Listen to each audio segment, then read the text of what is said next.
Okay mga bro, magandang araw. Welcome back na naman at mayroon na naman akong i-share na kunting kaalaman mga bro. Patungkol na naman sa pag-direct sa Bluetooth speaker mga bro. Kapag apat yung wire ng ating USB connector ay paano ba hanapin yung kanyang positive at negative mga bro.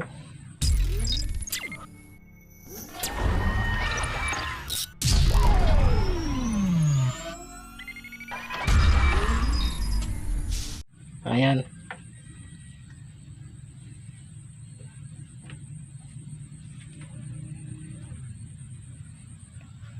Okay, halimbawa ito mga bro ay apat ang wire. Paano ba hanapin yung kanyang positive at negative? Yan, ito yung kanyang dulo.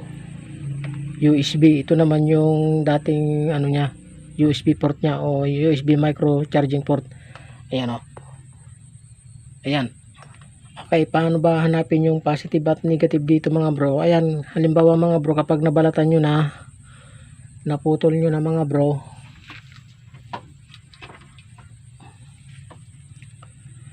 bali ito yung dulo niya mga bro, yung pinutol natin. Ayan.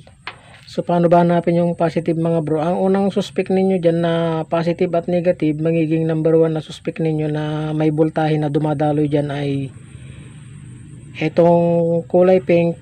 Ayan. Saka kulay black. Ayan, mararamdaman nyo mga bro, yung kulay black saka kulay pink medyo matigas. Ayan, samantalang itong white malambot. Ayan o. Tapos yung green malambot. So may iba pang kulay mga bro. Pag minsan ang nakalagay dito ay kulay pula at saka kulay black.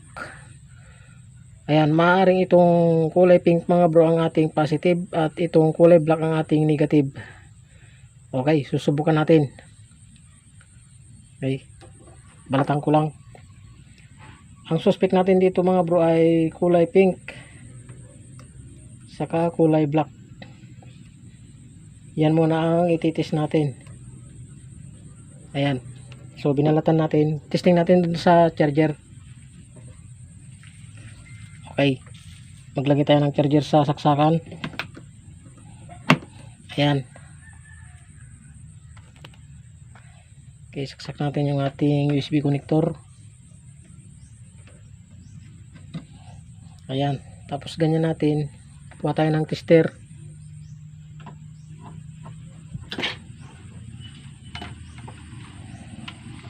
Okay, i-on natin yung tester natin mga bro. Ayan. So, testingin natin. Okay, connect natin yung negative test probe ng negative natin sa black.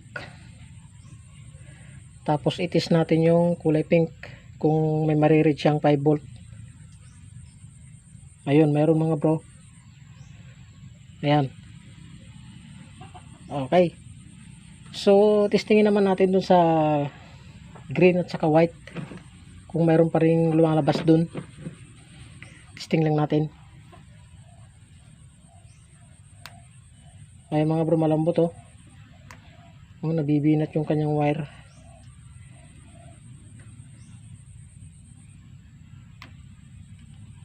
Okay. White saka green. Testingin natin kung may lumalabas na 5 volt.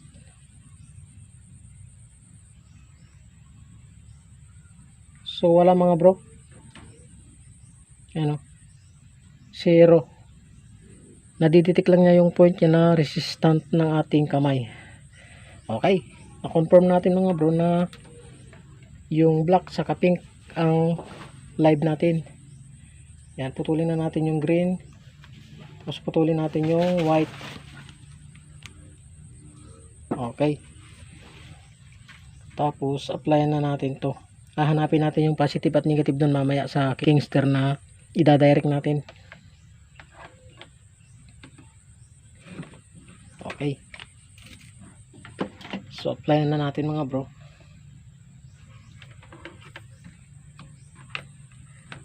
Okay, bali kung mga bro, applyan na natin.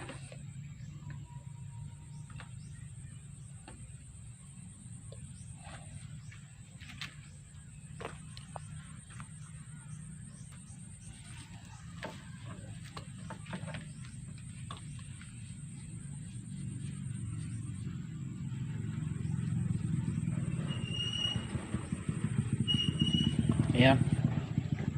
Bali na apply na natin. Hanapin naman natin ngayon mga bro yung positive at negative dun sa charging port ng ating Bluetooth speaker. Ayan, bali kung mga bro, lubat na ito oh. Ayan oh. Hindi na siya pa-power dahil sira na yung kanyang charging port. Okay. So i-focus natin, hanapin natin yung positive at negative. Ayan. So bali dito mga bro, ayan oh. Ito yung ating positive. Ito yung pinakamadaling i-rekta mga bro o i-direct Kingster na Bluetooth speaker. Ayan o. Ayan mga bro, Kingster. Ayan. So ituro na natin yung, hanapin natin yung positive at negative. Ito. Ayan yung kanyang positive o. Ayan o. Ayan. Nasa gilid. Ito naman yung kanyang negative. Ayan. Medyo lumalabo.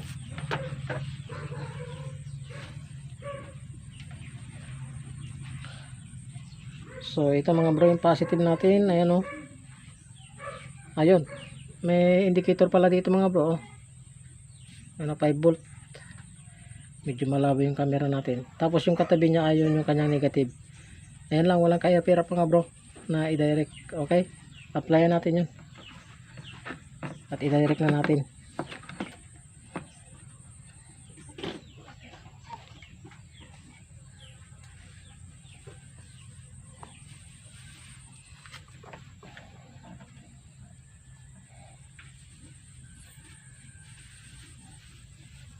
Ayan, pwede rin dito sa malapad na ito mga bro. Yan, para hindi kayo mahirapan. Okay. So may dumadaloy na kuryente dito mga bro, nakasaksak na yung charger natin. Yan, kung halimbawa mga bro, baguhan kayo ay tanggalin nyo muna yung charger nyo. Pero ako hindi ko natatanggalin. Yan, direct na natin sa positive 5 volt. Pero kung mga bro, dumaan pa rin ito sa kanya charging IC para hindi siya ma-overcharge. Papakita natin mamaya o ipapakita ko mamaya.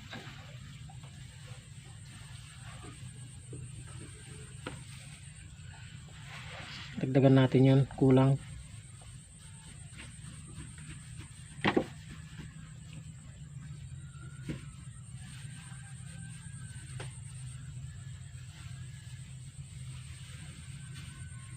Yun. Okay. So na-direct na natin mga bro. Subukan natin i-on ngayon kung magpa-power na siya. Ay, ayun oh. Naka-on na pala siya oh. Okay, ulitin natin. Yan. Tapos i-on natin. Ayos. Nag-on na siya. So nahuhugot yung kanya. Ayan. Ayun, nag-on na siya mga bro. Okay. So ganun lang mga bro. Hanapin yung positive at negative kapag apat ang wire ng ating USB connector sa ating charger. Okay.